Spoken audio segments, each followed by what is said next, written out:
instead of building a list full of freeloaders, people who just ignore your emails, wouldn't it be much better if we could just bring in lots of buyers? And we've all been told how to do this for absolutely years. Have a low-ticket offer and get people to buy it. But actually, what kind of low-ticket offer is working right now when there's so much damn skepticism around? We've all seen it. Self-liquidating offer, what should we do? Well, we're going to find out, and we're going to find out right here, right now, what's working right now to bring you unlimited email subscribers, build the biggest list that you could want with people who want to actually buy from you. The Email Marketing Show. Hey, welcome to the show. If you haven't already, make sure you hit subscribe, and that means one of these new episodes will pop up in your newsfeed every time I release one a couple of times a week. Turns out less than half of you who watch these every single week are actually subscribed, and that's a crying shame. So hit subscribe, and that lets me know that you're enjoying this content. But today's not really about me. Today's about my friend Adam. Hey, Adam, thanks for joining me on the show. I appreciate it. Thanks for having me. It's really, really good to see you. We've known each other of each other for quite a while, and it was just really cool to connect and have a bit of a chat on the DMs. Then we're like, we should do a show together, because I know the thing you're brilliant at is you've been running ads to paid low ticket offers, and you've seen the landscape of this change over time. From one point you were selling low ticket PDFs, now you're doing something different as the landscape's changed, and you're doing some amazing things to build your email list. So let's get into it. So you started off, from what I remember, it was low ticket PDFs, right? Yes. Right. So do you do any selling of like low ticket PDFs now as your front end or not? I still do a little bit. Yeah. I call them silly PDFs. That's just kind of a little thing that I kind of branded. But yes, I still do that. I'm testing something right now. It's kind of like a bundle. But I've also been selling kind of like custom GPTs or little AI tools as the front end. And that's kind of what I'm moving towards. Love it. Okay, cool. So let's get into this sort of acquisition thing, because obviously we live or die as online entrepreneurs. We live or die by our ability to have fresh new blood on our email list. A lot of people have stale email lists. So one of the things you're just brilliant at, one of the best at, is bringing new people in at that front end thing. So I would love to dig into this funnel that's working for you right now from cold people who've never heard of you before. So give us the skinny on that. Yeah, so I got a couple. It's funny. I put together a little tool on how I just build offers. I call it the Offer Wizard, and it's just a custom GPT that I've kind of fed my frameworks and tools and all different offers and things like that, and just sell that on the front end. And that's like the $5 little tool that I launched in November. And then in December, I decided to go like all in, and I turned off like every other offer on December 1st and said, you know what, I'm going to go all in on this little $5 tool, just total focus on this one offer. And it did really well in December. And then I got cute and fancy, or I tried to get cute and fancy. And I was like, you know what, I should probably redesign the sales page. Like, it's working, but let me redesign the sales page, And when you say it was working, what was your conversion rate out of the gate? So you launched this $5. Is it a custom GPT? Is that what it is? It is. Yes. Yeah. So I was paying like $9 a customer on the $5 tool, and my AOV was around 12.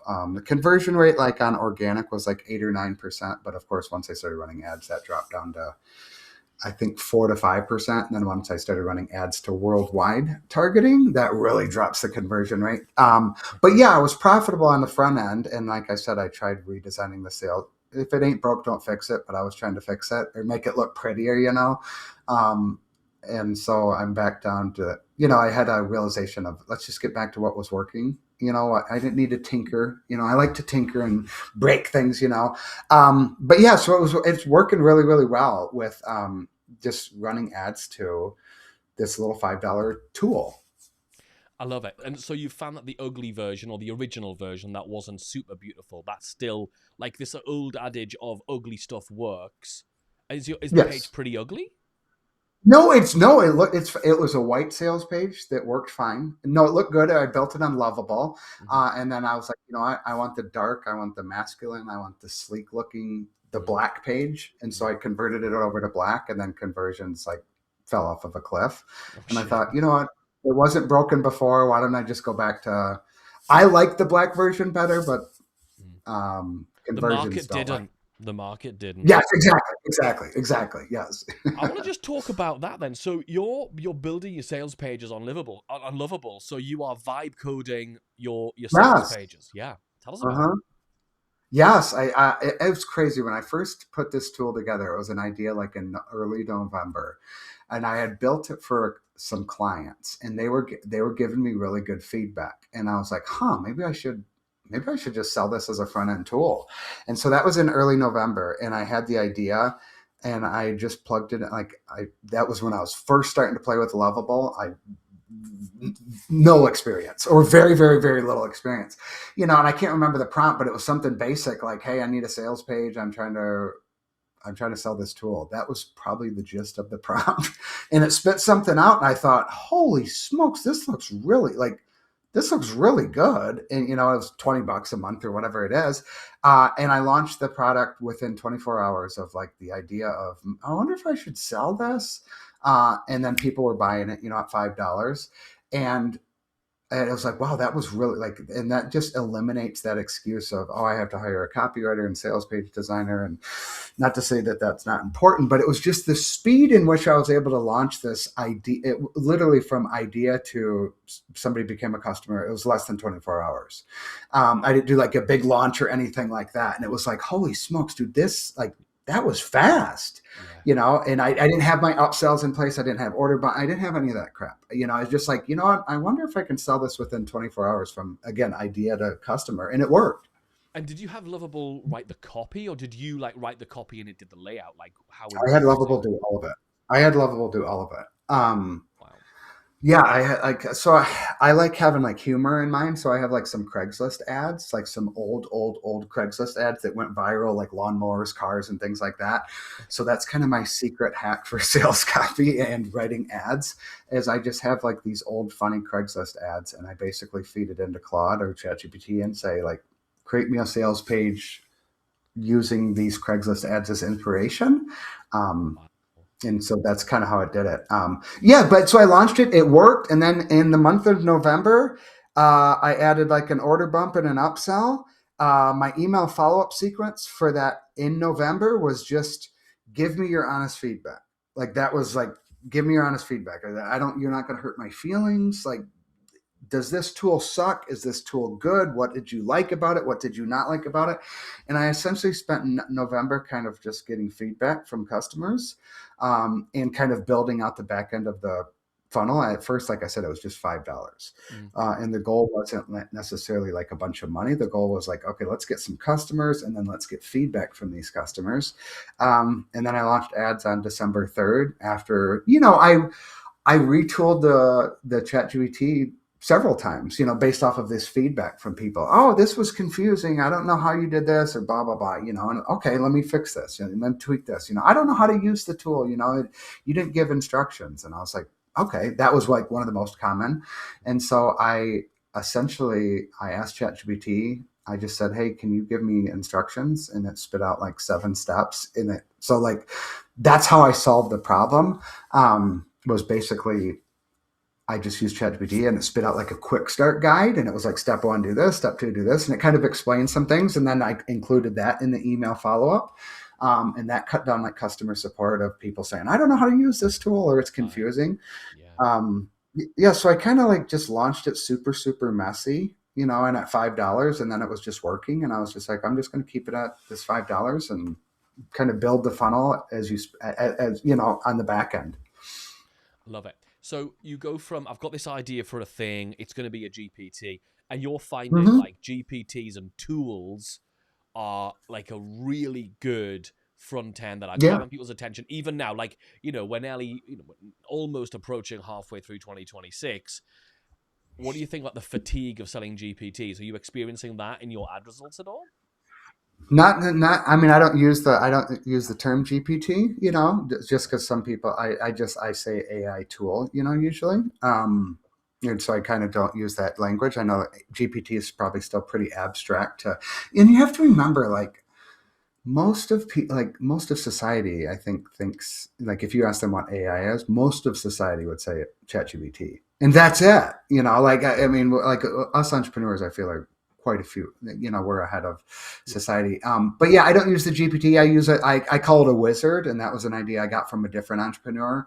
Yeah. So it's not my term. But I played around with like robot, and because everybody knows what a wizard is. Everybody knows what a robot is. A GPT is a little not yet. Maybe in 6 months or 12 months, people will understand it. But also some people I found that have bought like some pretty crappy GPTs, Yeah. and I didn't want to associate that as well. So I kind of just like I leveraged a different name for it. But no, it's just people take action with it because it's very easy. One of the benefits in the headline is like it's like you're 10 minutes away from knowing what to sell or something. It's that time frame. It's not, this is going to spit out like a crystal clear offer for you in 10 minutes. You just have a little back and forth conversation with AI, and you're going to have a crystal clear offer that's ready to, put it out in the market. So how did you come up with what the GPT or the AI tool was going to be? Like, did you go through lots of iterations, or were you like, hey, I already know the biggest problem in the marketplace is what the hell do I sell, so I'll solve that? Like, where did the concept of, like, how does someone who's listening to us right now or watching, how do they come up with what their tool would be? Yeah, so a lot of it was like, I get a lot of questions, people DM me their offers and they're like, hey, it's not selling, do you know why? And most of the time, like, it's not, it's so vague. It's so general, and I have like these frameworks just over the years that I've learned from other people, learned myself, of how to create like an offer, of like making it specific and measurable, having like a time frame to it. And so I was just like, I wonder if I can just kind of put all this stuff into a custom GPT, and I did it and I released it to clients and they started using it and they're like, dang, man, this is helpful, man. Like, it went from my ebook of, how to train your dog, to like a much more specific, measurable how to train the dog in 6 weeks, or how to get the dog to sit down with 3 basic commands, and I just found, yeah, so I had a lot of questions, people asking, like I said, people saying, my offer's not selling. Why is it not selling? And a lot of it, not all of them, but was just the vagueness, it was just, it wasn't specific, so I just kind of dumped in all my, frameworks into ChatGPT. And then that's kind of, I don't know, I've created like 8 or 10 of these GPTs over the last several months, of just kind of, I see questions in the marketplace. I get emails, I get DMs from people. It's like, okay, this problem keeps coming up. This problem keeps coming up. This problem keeps coming up. I created one the other day. It's around like mindset and that. And obviously that's the biggest problem that we all face. It's 90% mindset, so I'm playing around with like, I'm developing this, it's more of an AI tool than a custom GPT. But again, it's just conversations in the marketplace. And a lot of it's just, I have a problem. I'm scratching my own itch, creating a tool for myself, and then it's like, all right, well, if it's helpful for me, maybe others will find it helpful for them. Yeah, it's interesting because I think a lot of us have potentially created either GPTs or tools within the business that Mm-hmm. actually, if you put them out front, I know, for example, I have a very specific framework for creating bonuses which assist with conversion rather than just amp up. Most bonuses are just there to Yes, amp up the perceived value. I think yes, that's one yes, use yes. of them, but if you also help them to overcome objections and do a whole bunch of other things. So Yes, again, we had that as an internal tool. When we sold that, people were like, "This is the greatest thing in the world." So that was yes. really, really, yeah, taking internal tools, make them external. So let's look at this the funnel that you created Mm-hmm. here. So you initially launch it, $5. You stick it out there. You run some ads. Let's talk about the ads for a second on this funnel because that's an Yep. important element. Or they see these arguments in the marketplace all the time, depending on who's selling you their ads course. Yep. Video ads versus statics, Mm-hmm. carousels. What's Yep. working for this kind of offer for you at the minute? So I want like I have a very like unorthodox ads strategy that doesn't make sense on paper.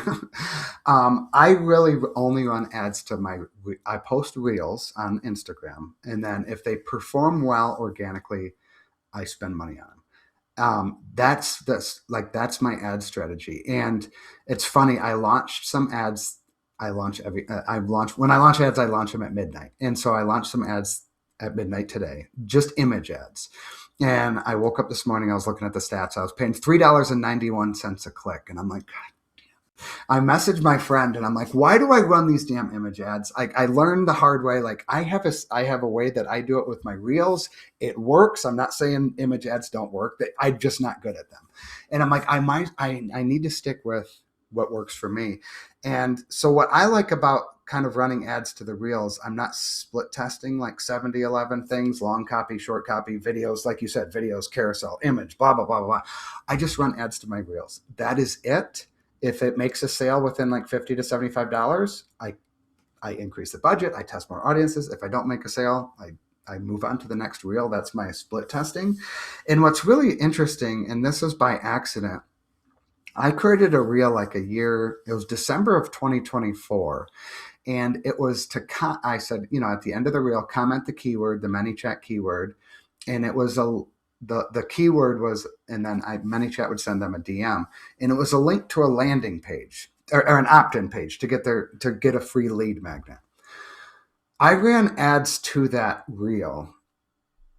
And so essentially I had 2 call to action, which I know that doesn't make sense on paper. We're not supposed to have 2 calls to action, And so essentially it was on the ad, I was sending them to a sales page. But in the reel itself, I was essentially saying, comment the keyword and I'll send you to the landing page, to the opt-in page.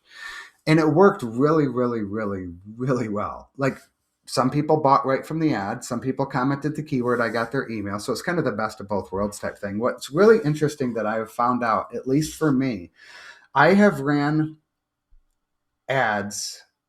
I have ran ads to that one reel selling 3 different offers, not at the same time, of course.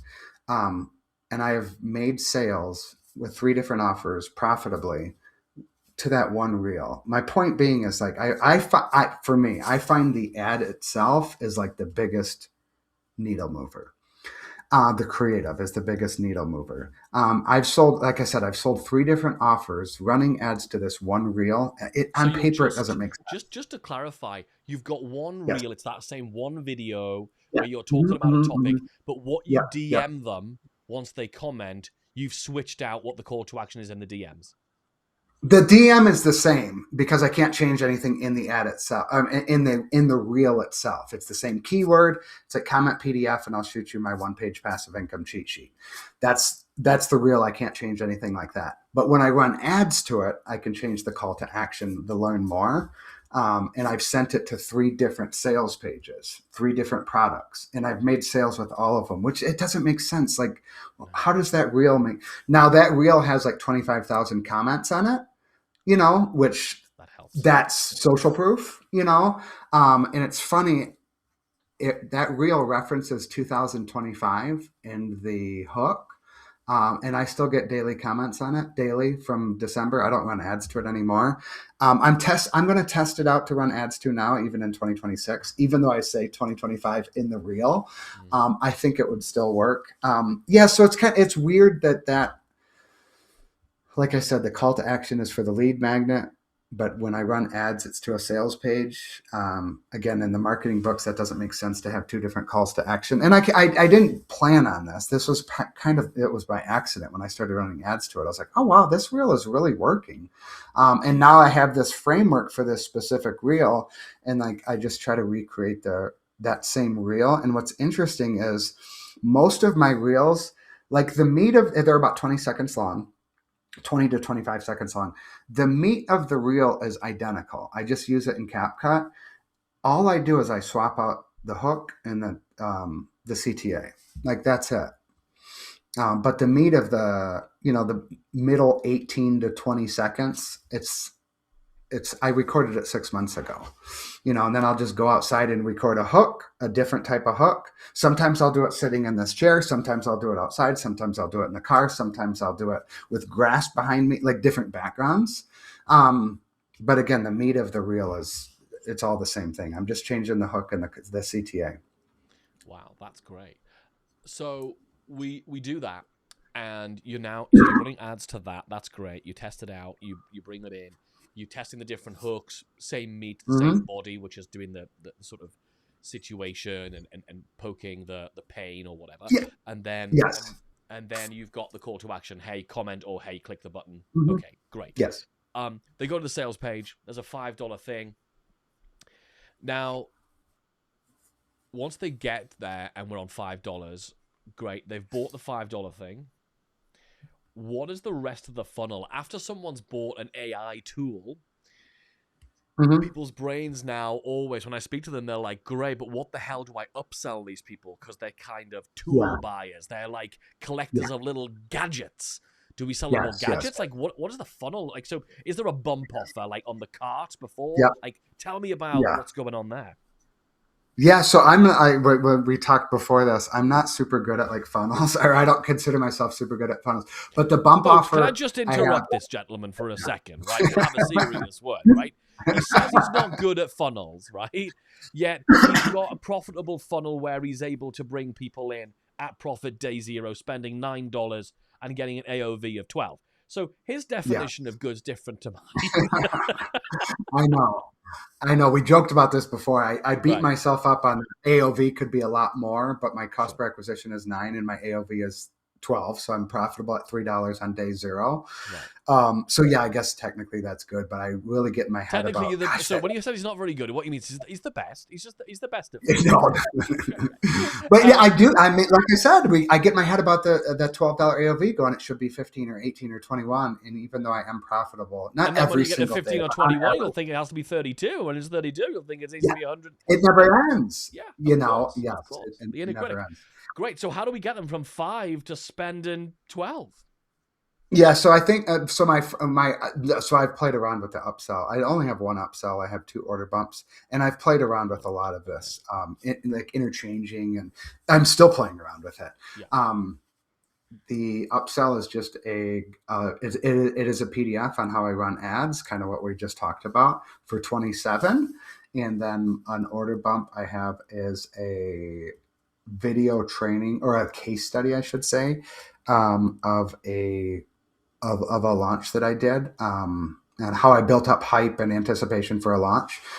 Again, so they could launch their offer with this hype. What's interesting is that was my initial upsell, and it was called the FOMO formula, fear of missing out formula. Like, I built up hype and anticipation just organically on social media, and I had a really big launch. And so that was the initial upsell. It didn't really work that well. And so I had a call with the guy, and he said, I would take that and put it as an order bump and frame it as a case study instead of the FOMO formula. So I thought, oh, okay. And so I did that, and it's worked out quite a bit better. I can't think of the numbers off the top of my head, but it's worked out, which was really interesting to me. It's the same thing. They're getting access to the same training. It's just a different name and different framing. And obviously it's an order bump, not an upsell anymore. So it was just really interesting on how just the naming of things can make they're getting the same link, but the name of it was different. It's the case study. It's called a case study breakdown. And it's converted quite a bit better than this FOMO formula, which I thought was a cool, sexy name. And so, like, my pride and ego took a little bit of a hit, because it was like, oh wow, case study breakdown works better than my fun name with alliteration. I think that's a sign of the times. I think there is a real shift in a place where we now live in a world where people are going to ChatGPT and other AIs to get the initial idea of what 6 emails should be in a launch, whereas the real thing we have as experts selling expertise is, this is how I did it. This is my formula. This is the shift that's going to have to happen for expert businesses. People aren't going to buy the generic formula. They're going to buy Adam's method he used to have this amazing launch, because that's IP. That's value right there. That makes perfect sense in this year. You said there's 2 bumps on this. So we've got one bump, which is this video case study. Is there a second one? Yeah, and then I have another one called PDF Bible. It's like 600 some examples of PDFs, or just low ticket products. When I first created this was back before kind of the AI. And what's interesting is how I created this offer is, over time, I would ask on my Instagram, do you have, I would ask a question in my Instagram stories, and I would say, share share in a niche, an interest, a hobby, whatever that you're interested in, and you're struggling to come up with PDF ideas. Share that, and I will come up with one or two ideas, and I will share them. So people over time would say, "Oh, I'm into like hunting, or I'm into fishing, or I'm into whatever." I mean, just these random, some of them were very common, some of them were these obscure things, and so what I would do is I would come up with one or two PDF ideas for them, and I would share them on Instagram. And so like after like 5 people, I'm like, shoot, I should probably like keep track of these. And so I just started building out this Google Doc. And at first it was like 10. And then then I had 25. And now I have 619 or 625. I can't remember how many in total now. But it was over the course of just, so essentially that PDF Bible is just a document that I've just built over the last year and a half of just asking my Instagram audience. Essentially, kind of my Instagram audience built it for me. Kind of, I asked them, and so I just updated on the order bump. It used to be 200 ideas, and then it was 250, and then 300 and 350, and it's getting bigger and bigger and bigger, and eventually it'll be 1,000. And so this little PDF Bible that I think I used to give it out for free when it was under like 100, and then I was like, shoot, this is kind of valuable. I think it's made me like $6 or $8 over the last year and a half as an order bump and or upsell that I was like, it was basically social media content that I shared freely on Instagram, but I just put it all together in one master document. Love it. Give me the price point of those. So we've got the $5 on the very front. They click to buy it from the sales page. We're on the cart now. We see 2 bump offers. We can check boxes to add to our cart. The video case study breakdown. What's the price point on that? So the breakdown is 27 on that. The PDF Bible is 10, and then the upsell one on 27 is 27. Yes. Got it. I need to play. My time should be focused on, instead of tinkering with like different color sales pages, I should maybe focus on maybe like tinkering with a second upsell, right? Instead of, it's like the front end sales page is working fine. Like let's work on the back end and, dial in the upsells, the order bumps. But here I am going, let's change the sales page to black because I like black better. It looks more modern and sleek to me. Right. When I should be working on the back end of the funnel and trying to, with the goal of increasing the AOV. Amazing. This is just amazing. Is there anything I haven't asked you that you think people need to know about? I mean, I've been doodling out in front of me to make sure I've got all the pieces, to make sure I've got all the pieces together. Is there anything that you think is missing from what we've talked about that you think has really been a big needle mover for you getting this dialed in? I think the big thing is like, and I yap about this on social all the time, is selling one offer.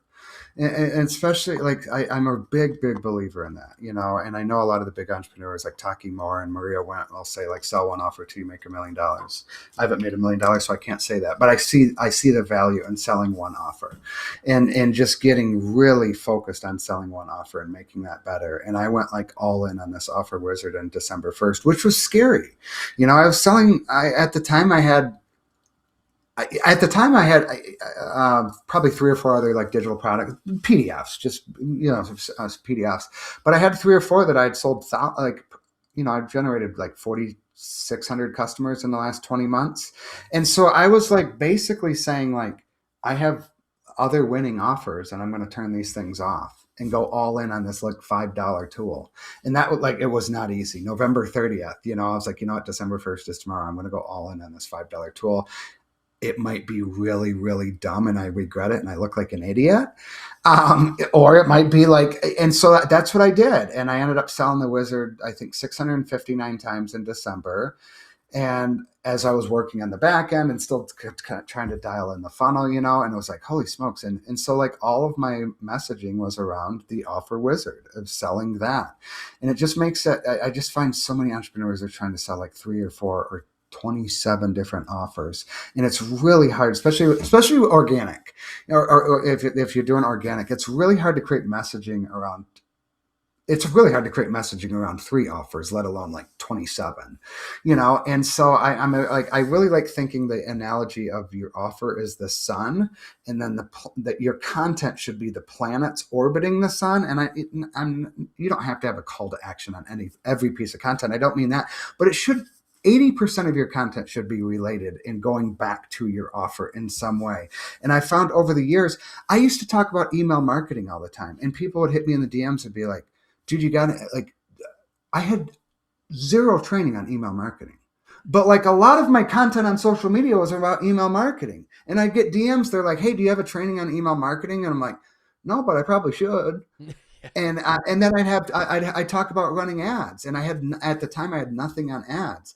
And so like I was talking about all these subjects, and people would DM me, hey, do you got training on this, and this? I'm like, no, but I got something over here. And they're like, I don't want that. Not You what I talk. want. And so as silly and obvious as it sounds, like create content around your offer, like it sounds so obvious, but like for years I talk about YouTube. I have zero training on YouTube. So I stopped talking about YouTube because I don't have an offer on YouTube. I'm on YouTube, and I might mention it here and there, but I'm like, I'm going to shut my mouth about YouTube because I don't have anything for sale regarding starting a YouTube channel. But that's really tricky because most of us like have entrepreneurial ADHD, right? So we'll have I want to do this and I want to talk about that, and I've got this cool idea and I've just had this cool idea for a framework. And it's like, yeah, but here, look, if you go and see a band, every time you go and see a concert of we like Imagine Dragons, right? Let's say you like Imagine Dragons, that band, right? Every time you go see them, they don't sing new songs. They come out, they play the hits. Why? Because that's what works. That's what we all want to see. So when we're promoting our offers, play the hits. Because I sat at this very desk and I wrote down a list of everything you have to do when you launch a new offer. Because one of the things people say to me is, I don't have time to run my ads and do my email marketing and do all the things I need to do. Yep. And I go, cool, what are you busy doing? Well, I've got this new offer I'm launching, this new offer, this new offer. Every time you launch a new offer, there's 24 separate things you have to do. There's a list of 24 things on the checklist that I use. Not only do you have to do 24 things, which takes a long time, you have to do them all really well. Yes. You have to get them right. You have to have the headline that works, the page color design that works. No wonder you haven't got the time to do the stuff that makes the sales because you're busy spending all your time doing the shit that's really hard. Yes. So we have to play the hits. We have to continue showing up and playing those hits. And it's hard because we are creative. That's why we do what we do. But I think the message that you're talking about here potentially is channel that creativity into new ways of selling the offer, not into new offers to create. Yes. Yes. Yeah, I think it's super powerful. And this is amazing. How many... I'm assuming you just keep launching brand new front end offers, these $5 offers, until you find the one that works, and then you just back the winning horse. Yeah, that's kind of like, so like I said, I launched ads to the wizard in December, and it worked really, really well. And then I started screwing around with the sales page design in January, trying to make it better or sexier, and that didn't really work. And then I was trying to get like a back end in place, because I was like, I got all these front end customers coming in. I need to get a back end. That's the whole point of having a front end is the back end. So that's what I've been working on over the last like month and a half is getting the back end dialed in, so kind of playing around. And, but I'm testing out a different offer right now. I'm a big believer in selling one offer, but I'm kind of testing out the idea of I call them feeder offers. A couple of 2 or 3 different feeder offers out there, all coming back to the main thing. But I'm testing out like a little PDF, a little bundle of PDFs right now, just to see if that converts to the higher ticket stuff on the back end, as opposed to the tool and that. I don't want to. But on like social media, I talk about I try to just focus on the offer wizard, sell the offer wizard. That's the entry point into my ecosystem. But with ads, I'll run ads to different offers, and kind of test different things and things like that. But organically, social media, I'm kind of like known for like the one offer. The one offer. Amazing. Awesome stuff. People must be at this point wanting to go and have a look at some of your stuff. So please just tell us, where can we go and find out either about this offer, the stuff that you're doing, get on your list, really see it from the inside. Where should we go? Yeah, the best is just adamdukes.com. That's where I'm still a WordPress homeboy, fanboy. Amazing. I can't quit WordPress. But yeah, that's Same, where same. the blog and the emails get posted to the blog and stuff like that. And that's where the updated or that one stays pretty consistent with what I'm doing. The offerwizard.co, although I'm playing around with that domain and kind of doing some things, but that's where that tool lives. Awesome stuff. Thank you so much, man. This has been such a really good conversation, getting almost like this live breakdown case study that you talked about Yeah. earlier. It's been really good, like getting inside of how you're doing this, and you've been able to do it consistently over the last few years. So awesome chatting with you, man. I appreciate you. Thank you. Yes, thank you for having me. It was an honor. I appreciate it, brother. Absolutely.